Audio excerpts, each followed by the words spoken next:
الحمد لله رب العالمين والعاقبة للمتقين والصلاة والسلام على سيد الأنبياء والمرسلين أما بعد. عن عبد الله بن مغفل رضي الله عنه قال قال رسول الله صلى الله عليه وسلم لا يبولن أحدكم في مستحمه ثم يغتسل فيه. رواه ابو داؤد. جیسا کہ معلوم ہے کہ آج انشاءاللہ العزیز اٹیچ باتھ روم کے حوالے سے بات کریں گے، اور میں نے جو روایت پڑھی ہے وہ سنن ابی داؤد کی حدیث نمبر 27 ہے، اور یہ روایت سنن ترمذی، سنن نسائی، مسند احمد وغیرہ کے اندر بھی موجود ہے. سب سے پہلے ہم اس کا ترجمہ جانتے ہیں. حضرت عبداللہ ابن مغفل رضی اللہ عنہ کہتے ہیں کہ رسول اللہ صلی اللہ علیہ وسلم نے فرمایا لا یبولن احدکم فی مستحمہ ثم یغتسل فیہ، کہ تم میں سے کوئی ہرگز غسل خانے میں پیشاب نہ کرے،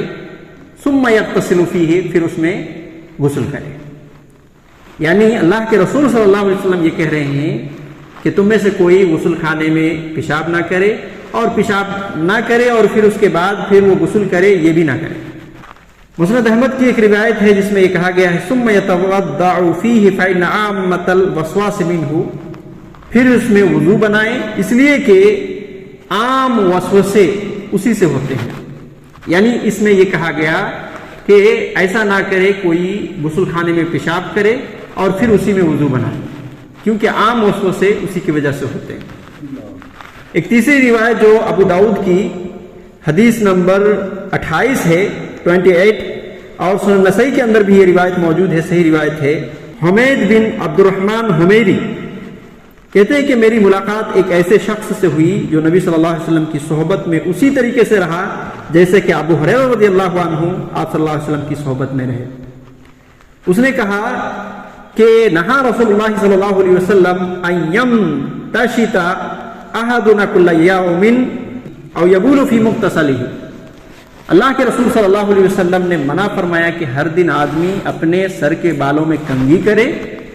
اور غسل خانے میں پیشاب کرے. 3 روایت آپ کے سامنے رکھی گئی جس میں ایک ہی بات یہ کہی جا رہی ہے کہ اللہ کے رسول صلی اللہ علیہ وسلم نے غسل خانے میں پیشاب کرنے سے منع کیا ہے. اور اسی وجہ سے اٹیچ باتھ روم میں ایک بات آ جاتی ہے، کیونکہ اٹیچ باتھ روم میں کوئی پیشاب کے لیے الگ دروازہ نہیں ہوتا، اور اسی طریقے سے غسل خانے کے لیے کوئی الگ دروازہ نہیں ہوتا، دونوں ایک ہی ساتھ ہوتے ہیں، جڑے ہوئے ہوتے ہیں. اور یہی حدیث جو ہے ایک اعتراض پیدا کرتی ہے. آئیے سب سے پہلے ہم اس حدیث کے تحت یہ جانیں کہ یہ جو اللہ کے رسول صلی اللہ علیہ وسلم نے منع کیا ہے تو یہ حکم تحریمی ہے یا تنزیہی ہے. اللہ کے رسول صلی اللہ علیہ وسلم کسی بات سے اگر منع کرتے ہیں تو اس کی 2 قسم ہوتی ہے، یہ بات یاد رکھیں. ایک تحریمی جو آپ صلی اللہ علیہ وسلم نے بیان کیا ہے وہ حرام ہے،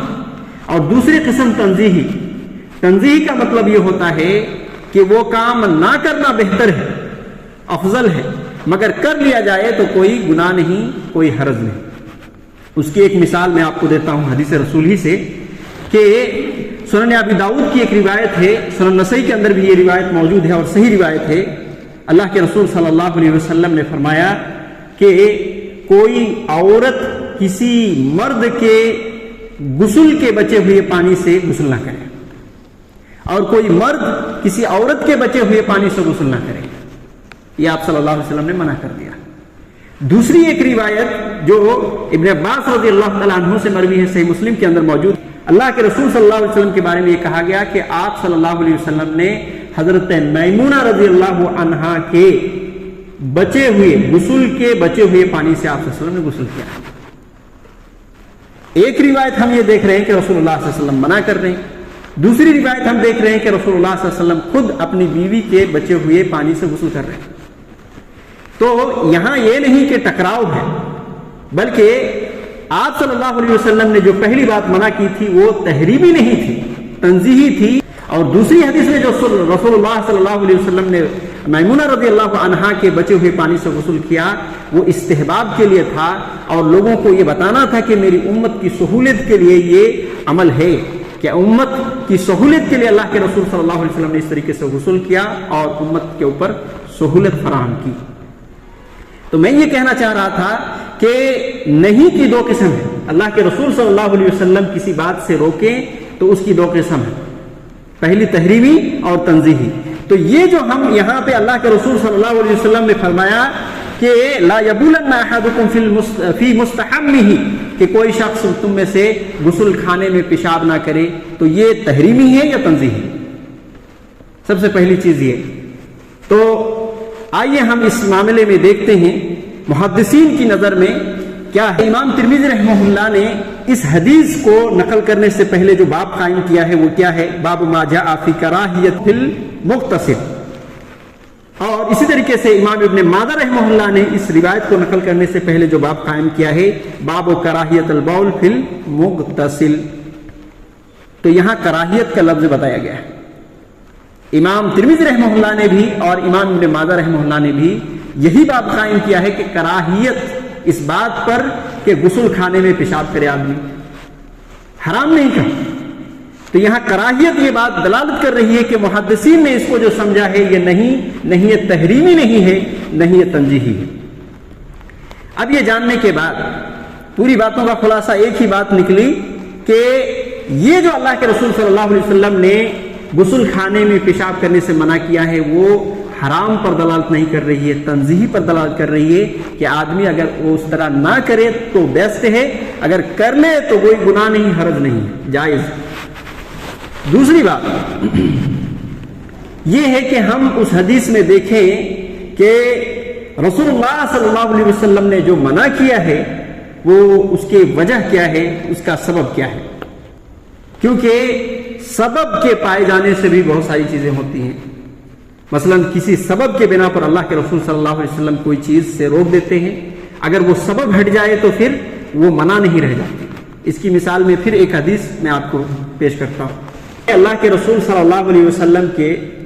زمانے میں جو شروع کے دور تھے مدنی زندگی کے, تو اس دور میں کیا ہوا کہ صحابہ کرام رضوان اللہ علیہ مجمعین کے ایک تو یہ کہ زیادہ کپڑے بھی نہیں ہوتے تھے, اور جو کپڑے ہوتے تھے وہ موٹے موٹے اونی کپڑے ہوتے تھے. اللہ کے رسول صلی اللہ علیہ وسلم نے جمعہ میں خاص طور سے تمام نوجوانوں اور جوانوں کو اس بات کا حکم دیا کہ ہر شخص پر, ہر محتلم شخص پر غسل کرنا جمعہ کے دن واجب ہے. اس کی وجہ کیا تھی کہ وہ موٹا موٹا اونی کپڑا اور عرب کی دھوپ اور شدت گرمی, جو لوگ وہاں پہ گئے ہوئے ہیں یا جاتے ہیں وہی لوگ جان سکتے ہیں کہ وہاں کتنی گرمی ہوتی ہے. تو عرب کی جو گرمی ہے وہ گرمی کی وجہ سے, اور ایک پھر موٹے کپڑے اونی کپڑے اس وقت صحابہ کرام پہنتے تھے, اس کی وجہ سے کام کاج کر کے جو ہے اپنی مصروفیات کے بعد سیدھے مسجد آ جاتے تھے, اور مسجد جب بھرتی تھی تو پسینے کی بدبو پوری مسجد میں پھیل جاتی تھی, اور اس طریقے کی سہولیات نہیں تھے, فین نہیں تھے اور دیگر اس طرح کے. مثلا آج دیکھیں اس مسجد میں اگر ہوا خارج ہونے اور آنے کے لیے دیکھیں تو کتنی کھڑکیاں بنی ہوئی ہیں, دروازے بنے ہوئے ہیں, اس طرح کی سہولت بھی نہیں تھی, تو پوری بدبو پھیل جاتی تھی. اللہ کے رسول صلی اللہ علیہ وسلم نے اسی چیز کی وجہ سے, اسی سبب کی وجہ سے اللہ کے رسول صلی اللہ علیہ وسلم نے منع کر دیا, اور سارے لوگوں کو یہ کہہ دیا کہ ہر ایک کے اوپر واجب ہے غسل کرنا جمعہ کے دن. لیکن بعد میں جب صحابہ کرام رضوان اللہ علیہ مجمعین کے سہولیات آئے, اچھے اچھے عمدے عمدے کپڑے پہننے لگے, اور اسی طریقے سے مسجد کو بھی وسیع کر دیا گیا. حضرت عمر فاروق رضی اللہ عنہ کے دور کی ایک بات جو صحیح حدیث سے ہی ثابت ہے, صحیح بخاری کے اندر موجود ہے, کہ حضرت عثمان بن عفان رضی اللہ عنہ ایسے وقت میں مسجد پہنچتے ہیں جمعہ کے دن جب عمر رضی اللہ عنہ اپنی خلافت کے دور میں خطبہ دے رہے ہوتے ہیں. اس وقت حضرت عثمان رضی اللہ عنہ کو خلاف یہاں خطبہ دیتے ہوئے کہہ دیے کہ کیا یہ وقت ہے آنے کا. عثمان رضی اللہ عنہ نے کہا کہ میں بہت زیادہ بیزی تھا, اور جیسے ہی آیا تو معاملہ یہ تھا, اور پھر میں فوراً سے بغیر غسل کر کے آ گیا. وہاں پہ یہ وضاحت ہے کہ بغیر غسل کر کے میں آ گیا. تو وہ عمر رضی اللہ عنہ نے کہا کیا ایسا نہیں ہے کہ رسول اللہ صلی اللہ علیہ وسلم غسل کرنے کا حکم دیتے تھے؟ آپ یہاں سب سے پہلی چیز یہ دیکھیں کہ صحابہ کرام رضی اللہ علیہ مجمعین جس سبب سے واجب کہا تھا اس چیز کو سمجھتے تھے. اسی لیے حضرت عثمان بن عفان رضی اللہ عنہ صرف وضو بنا کر چلے آئے، کیونکہ وہ سبب کو جانتے تھے کہ اللہ کے رسول صلی اللہ علیہ وسلم نے کیوں منع کیا تھا۔ اور جب وہ سبب اب ختم ہو گئی، اچھے عمدے عمدے کپڑے آ گئے، وہ بدبو اب نہیں پائی جانے لگی، مسجد وسیع ہو گئی، تو ایسی صورت میں وہ سبب ختم ہو گئی۔ اب جب سبب ہی ختم ہو گئی تو جس سبب سے آپ نے منع کیا تھا وہ سبب ہی نہیں ہے، تو پھر وہ منع ہی نہیں رہا، تو اسی لیے غسل کر کے۔ وگرنہ یہ اتنے اونچے صحابی رسول ہیں کہ یہ داماد رسول بھی ہیں، ذوالنورین بھی ہیں، عشرۂ مبشرہ میں سے ہیں، اور اسی طریقے سے سابقین اولین صحابی رسول ہیں، اتنے اونچے مقام ہے حضرت عثمان غنی رضی اللہ عنہ کا۔ تو کیا خیال ہے، کیا وہ جو ہے واجب کو چھوڑ کر کے وہ ایسے ہی آ جاتے اور گناہ کر لیتے؟ کیونکہ واجب کا چھوڑنا گناہ ہے۔ تو میں یہ اس بات سے یہ سمجھانا چاہ رہا تھا کہ کبھی کبھی اللہ کے رسول صلی اللہ علیہ وسلم نے کسی چیز کو بیان کر کے جو منع کیے ہیں تو اس کی کوئی سبب ہوتی تھی۔ اب جو یہاں پہ غسل خانے میں اللہ کے رسول صلی اللہ علیہ وسلم نے پیشاب کرنے سے منع کیا تھا، اس کی سبب کیا تھی، یہ جاننے کی ضرورت ہے، اور یہی اہم نقطہ ہے جسے ہمیں جاننا پڑے گا، اور یہ اگر ہمیں سمجھ میں آ گئی تو اسی صورت میں انشاءاللہ بات بھی سمجھ میں آ جائے گی۔ اگر ہم اس میں دیکھیں تو کیا ایک سوال پیدا کریں آپ کہ کیا رسول اللہ صلی اللہ علیہ وسلم اس لیے منع کیے تھے کہ وہاں پہ جنات آ جائیں گے، شیاطین آ جائیں گے، کیا اس لیے منع کیے تھے؟ نہیں ہو سکتا، کیونکہ جنات اور شیاطین ہر جگہ ہوتے ہیں۔ ہم مسجد میں ہیں، نماز پڑھ رہے ہیں تب بھی ہوتے ہیں، گھر میں ہیں تب بھی ہوتے ہیں، گھر سے باہر ہیں تب بھی ہوتے ہیں، لیکن یہ ہے کہ اللہ کے رسول صلی اللہ علیہ وسلم نے ہر قدم قدم پر ہمیں رہنمائی کی ہے کہ ہم شیطان کے شر سے کیسے بچ سکتے ہیں، کبھی بھی شیطانی خیالات اور وسوسے آئیں تو کیا کرنا ہے۔ مثلا یہ کہ بائیں طرف جو ہے آدمی اعوذ باللہ من الشیطان الرجیم پڑھ کر کے 3 مرتبہ تھوکے۔ گھر میں داخل ہونے سے پہلے اگر گھر کے شیاطین سے محفوظ ہونا چاہتے ہیں اور اس کو بھگانا چاہتے ہیں تو حدیث رسول میں رہنمائی ہے کہ بسم اللہ پڑھ کر کے گھر میں داخل ہو۔ اگر ٹوائلٹ میں ان کے شروں اور ان کے جو ہے برائی سے محفوظ رہنا چاہتے ہیں تو اللہ کے رسول صلی اللہ علیہ وسلم کی رہنمائی موجود ہے، اللہم انی اعوذ بک من الخبث والخبائث۔ تو یہ ہرگز نہیں ہو سکتا کہ اللہ کے رسول صلی اللہ علیہ وسلم نے اس لیے منع کیا ہو کہ وہاں شیطان آ جائیں گے یا شیطان کا نقصان ہو جائے گا یا کچھ اس طریقے کی۔ اصل چیز کیا ہے، وہ ناپاکی اور پاکی کا ہے، ناپاکی اور پاکی کا ہے۔ اور اس کے لیے میں چند حدیثیں آپ کے سامنے رکھتا ہوں۔ سب سے پہلی روایت صحیح مسلم کی، ابو ہریرہ رضی اللہ عنہ بیان کرتے ہیں لا یغتسل احدکم فی الماء الدائم وهو جنب، کہ کوئی شخص تم میں سے کھڑے پانی میں، ٹھہرے ہوئے پانی میں غسل نہ کرے جب وہ ناپاکی کی حالت میں ہو۔ صحیح بخاری کی روایت ہے، اللہ کے نبی صلی اللہ علیہ وسلم نے فرمایا لا یبولن احدکم فی الماء الدائم الذی لا یدری ثم یغتسل فیہ، کہ تم میں سے کوئی شخص ہرگز کھڑے پانی میں، ٹھہرے ہوئے پانی میں پیشاب نہ کرے، جو نہیں بہتے ہیں وہ پانی، اس کے اوپر پیشاب نہ کرے، ثم یغتسل فیہ، اور پیشاب کرنے کے بعد غسل نہ کرے۔ تو یہاں اور ابو داؤد کی ایک روایت میں ہے ولا یغتسل فیہ من الجنابہ، کہ جنابت کا غسل اس میں نہ کرے۔ اب یہاں ہمیں سمجھنے کی ضرورت ہے کہ مثلا جیسے کہ یہ حدیث کے اندر موجود ہے کہ 2 کلہ 2 گھڑے نبی صلی اللہ علیہ وسلم کے یعنی 227 کلو گرام پانی اگر ہو، اس سے اگر کم ہے یا اتنا ہو تو ایسی صورت میں اس میں ایک چھوٹی ناپاکی کی کوئی بھی چیز گر جائے تو پورا پانی ناپاک، اور اگر اس سے زیادہ پانی ہو تو وہ جاری پانی کے حکم میں ہوتا ہے۔ مثلا تالاب وغیرہ جو بہت زیادہ پانی رہتے ہیں اس میں آدمی اگر پیشاب پاخانہ کرنا منع کیا گیا ہے، مگر یہ ہے کہ اگر اس میں پاخانہ بھی کر دیا جائے تو پانی ناپاک نہیں ہوگا۔ لیکن اگر ایک حوض ہے، ٹوٹی ہے، اس طریقے سے چھوٹی جگہ ہے جہاں پہ تھوڑی سی پانی ہم جمع کیے ہوئے ہیں، یا ایک بیکٹ ہے جس میں پانی رکھا گیا ہے، اگر اس میں پیشاب کا ایک قطرہ بھی گر جائے تو پورا پانی ناپاک ہو جاتا ہے۔ میں یہ کہہ رہا تھا کہ اس میں اصل مسئلہ پاکی اور ناپاکی کا ہے، کیونکہ نبی صلی اللہ علیہ وسلم کے دور کو آپ دیکھیے کہ اس زمانے میں کیا نہیں تھا۔ اس طریقے سے آج جیسے پتھر لگائے جاتے ہیں، ماربل لگائے جاتے ہیں، ٹائلز لگائے جاتے ہیں، یہ ساری چیزیں نہیں تھی۔ وہ کچی زمین ہوا کرتی تھی، اور کچی زمین ہونے کی وجہ سے یہ ہوتا تھا کہ آدمی اگر پیشاب کرتا تو وہیں پہ جمع ہو کے رہ جاتا تھا، یا پھر اگر غسل کرتا تو غسل کا پانی بھی وہیں پہ رکا ہوا ہو جاتا تھا۔ تو اب یہ سمجھیے اللہ کے رسول صلی اللہ علیہ وسلم نے کیوں منع کیا تھا۔ منع اس لیے کیا تھا کہ اگر ان جگہوں پہ مثلا آدمی کچی زمین پہ پیشاب کیا اور وہیں پہ غسل کر رہا ہے تو پانی تو ابھی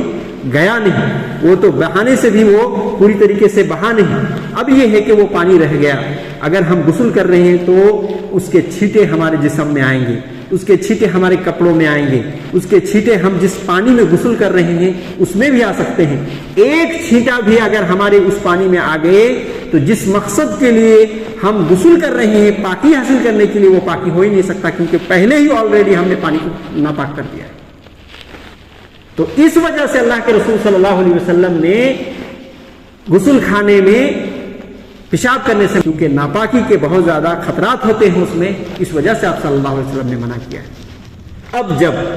اس زمانے کے اندر وہ ساری چیزیں ختم ہو گئی ہے تو پھر وہ منع نہیں رہا، اسی لیے علماء کرام نے اٹیچ باتھ روم کو جائز قرار دیا ہے، لیکن یہ کہتے ہیں کہ اگر کوئی شخص الگ الگ بناتے ہیں تو یہ بیسٹ ہے، لیکن اگر اٹیچ باتھ روم بناتے ہیں تو بھی حرام نہیں ہے بلکہ جائز ہے، اور یہ افضل اور مفضول کا مسئلہ ہے، حرام کا مسئلہ نہیں ہے، آدمی کر سکتا ہے، اس طریقے سے بنا سکتا ہے، کوئی حرج کی بات نہیں، اور یہ بات آج کی بات نہیں ہے، نبی صلی اللہ علیہ وسلم کے زمانے کے بعد تابعین اور تابعین کے بعد اتباع تابعین کے زمانے ہی میں یہ فتویٰ آ چکا تھا۔ اب دیکھیں عبداللہ ابن مبارک، بات بہت زیادہ لمبی ہو گئی لیکن بات کو جو ہے محفوظ بھی کرنا ہے، اس وجہ سے میں بات کرنے پر مجبور ہوں۔ تو عبداللہ ابن مبارک ایک بہت بڑے محدث، اپنے وقت کے بہت بڑے امام، امیر المومنین فی الحدیث تھے، اور یہ وہ واحد شخصیت تھے اتباع تابعین میں کہ جن کی ذرا نہیں ہے، کوئی بھی آدمی ان کی کوئی بھی ایک لفظ بھی غلط بیانی نہیں کیا، بڑے بڑے اماموں نے، ان کے استادوں نے ان کی تعریف کی ہے، بہت اونچے پائے کے محدث تھے اور جرح و تعدیل کے امام تھے، انہوں نے کہا کہ غسل خانے میں پیشاب کرنا جائز ہے اگر اس میں پانی بہا دیا جائے، انہوں نے کہا۔ اسی طریقے سے ابن ماجہ جو محدث ہیں، سنن ابن ماجہ لکھے ہیں، انہوں نے کیا کہا کہ وہ حدیث ذکر کرنے کے بعد، نبی صلی اللہ علیہ وسلم نے جس حدیث میں منع کیا ہے وہ حدیث ذکر کرنے کے بعد کیا کہتے ہیں، وہ ایک سند ذکر کرتے ہیں، اور اپنے استادوں کے استاد علی بن محمد التنافسی،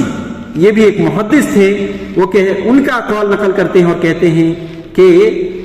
یہ حکم ایسے کچے غسل خانوں کے بارے میں ہے جس کا پانی گڈھے میں جمع ہو جاتا ہے، یعنی آپ صلی اللہ علیہ وسلم نے منع جو کیا ہے یہ حکم ایسے غسل خانے، ایسے کچے غسل خانے کے لیے ہے جہاں پانی گڈھا میں جمع ہو جاتا ہے۔ آج کل یہ حکم نہیں ہے، چونکہ اب لوگ غسل خانوں کی تعمیر میں چونا گچھ، کلی اور تارکول کا استعمال کرتے ہیں، اور اس لیے پختہ فرش یعنی زمین پختہ ہو جاتی ہے اور اس میں پانی نہیں ٹھہرتا، پانی بہا دیا جائے تو پانی بہہ کے چلا جاتا ہے، اور دیواریں بھی ایسا بنا رہے ہیں کہ پانی جذب نہیں کرتا، لہذا جب آدمی پیشاب کرے غسل خانے میں تو اسی صورت میں پانی بہا دے۔ لہذا یہ اتباع تابعین کے بڑے دو محدث کا میں نے ذکر کیا کہ یہ لوگ بھی انہوں نے اپنی کتابوں میں اس چیز کو بیان کیے ہیں کہ آپ صلی اللہ علیہ وسلم کی جو علت تھی وہ علت ختم ہو گئی ہے، اور اس طریقے سے جب ابھی پانی بہا دیا جائے تو بہہ کے چلا جاتا ہے تو اسی صورت میں اب وہ علت ختم ہونے کی وجہ سے وہ منع نہیں۔ اور اتنی خوبصورتی کے ساتھ اتنے جو ہے ٹائلز وغیرہ بچھا کر کے بناتے ہیں کہ گھروں کو بعض دفعہ یہ دیکھا جاتا ہے کہ گھروں کو اتنا مزین سے نہیں بناتے جتنا ٹوائلٹ وغیرہ کو مزین سے بناتے ہیں، ایک مرتبہ پانی اگر بہا دیا جائے تو سارا کا سارا چلا جاتا ہے، وہ گندگی کی بات ہی نہیں رہے گی۔ لہذا تمام باتوں کا خلاصہ یہ ہے کہ اللہ کے نبی صلی اللہ علیہ وسلم کی جو حدیث ہے وہ علت کی بنا پر تھی اور علت ختم ہو جانے کی وجہ سے جائز ہے، اسی لیے آج کے دور کے بھی اور پچھلے زمانے کے بھی جتنے بڑے بڑے محدث رہے ہیں وہ سارے نے جائز قرار دیا ہے اس کو کہ غسل خانے میں آدمی پیشاب کر سکتا ہے اور اس میں پانی بہا دے۔ اب یہ ہے کہ اگر کوئی شخص احتیاط زیادہ کرتا ہے، غسل خانہ الگ بناتا ہے، ٹوائلٹ الگ بناتا ہے، یا پھر بیچ میں دیوار کھڑی کرتا ہے تو یہ بیسٹ ہے، بہتر ہے، مگر جو اس طرح نہیں کرتا ہے اور دونوں کو ایک ہی جگہ بناتا ہے تب بھی درست ہے، جائز۔ واللہ اعلم بالصواب۔ اللہ رب العالمین صحیح سمجھ کے ساتھ نیک اعمال کی توفیق دے، آمین۔ وصلی اللہ علیہ محمد وعلی آلہ وصحبہ اجمعین۔